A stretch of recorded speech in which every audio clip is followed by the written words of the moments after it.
हरे कृष्णा। विकलांग संतान के लिए स्वयं माता पिता ही उत्तरदायी हुए।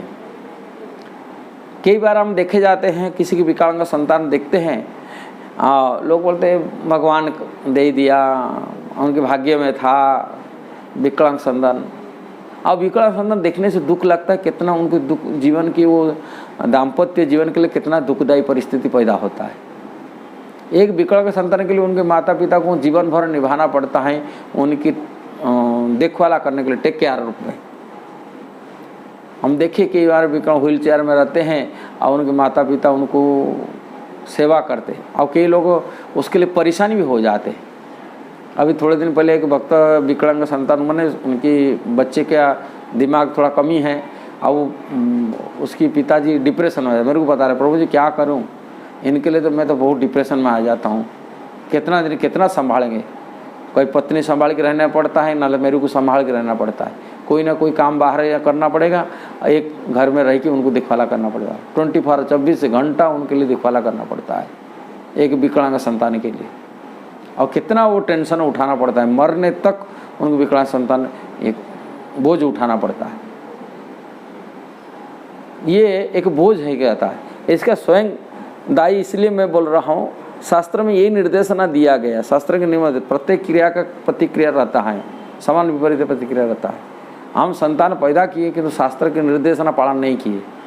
सृष्टि बनाए, भगवान बताए दिए, निर्देशना दिए, सृष्टि को इस प्रकार चलना, इसलिए इन्होंने वेद दिया, ज्ञान दिया संसार को, जिससे कि शास्त्र पढ़ कर के कर्म करना चाहिए, शास्त्र को जानकर कर्म करना चाहिए, जिससे कर्म फल नहीं लगेगा, बंधन नहीं लगेगा, ना कष्ट नहीं लगेगा, दुख नहीं निवारण हो सकता। इसलिए भगवान से शास्त्र दिए, वैदिक शास्त्र रचना की। इसलिए वैदिक शास्त्र यदि जानकारी नहीं, किसी से सुने, साधु संत संग करे, किसी की जानकारी व्यक्ति से ग्रहण करे।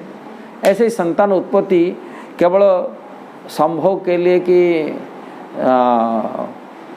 इंद्रिय तृप्ति की आश्वास लेके काम वासना में पीड़ित होकर कि बच्चा पैदा नहीं करना चाहिए। संतान उत्पत्ति के लिए कितने नियम कानून है, इसलिए गर्भाधान संस्कार किया जाता है।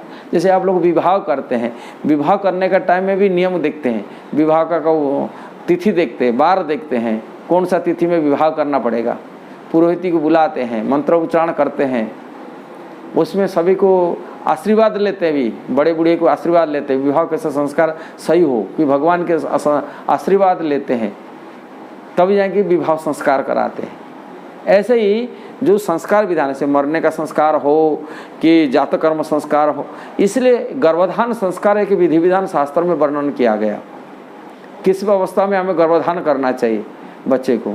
ऐसे नहीं शास्त्र को छोड़ कर के अपने मनमानी ढंग से काम वासना में पीड़ित हो कर के और कामुकता में गर्भाधान जब हो जाता है, अपनी विकलांग संतान होने उत्पत्ति होने का मुख्य कारण बन जाता है। इसीलिए बाई चांस किसका ठीक हो गया, किसका नहीं हुआ, क्या गारंटी क्या। इसलिए शास्त्र को विधान को जान करके, किसी नहीं पढ़ा करके, लेखा जिस प्रकार है विधि विधान को पालन करते हुए गर्भाधान संस्कार करना चाहिए। एक जानकारी व्यक्तियों के पास जाना चाहिए जिनकी जानकारी है।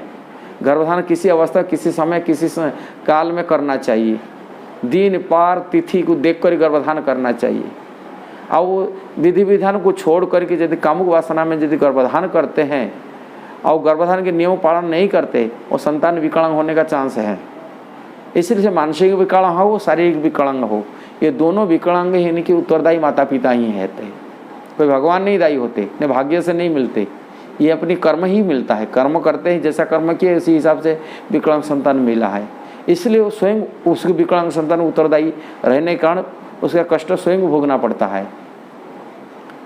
ये वीडियो के माध्यम से आप लोगों को जो भी नया कपुल हैं कि समाज अनजान व्यक्ति हैं, उनको गर्भाधान के संस्कार बारे में ज्ञान देने, जानकारी होना चाहिए, शास्त्र पढ़ना जाने, जिनकी जानकारी उनके पास जाना चाहिए।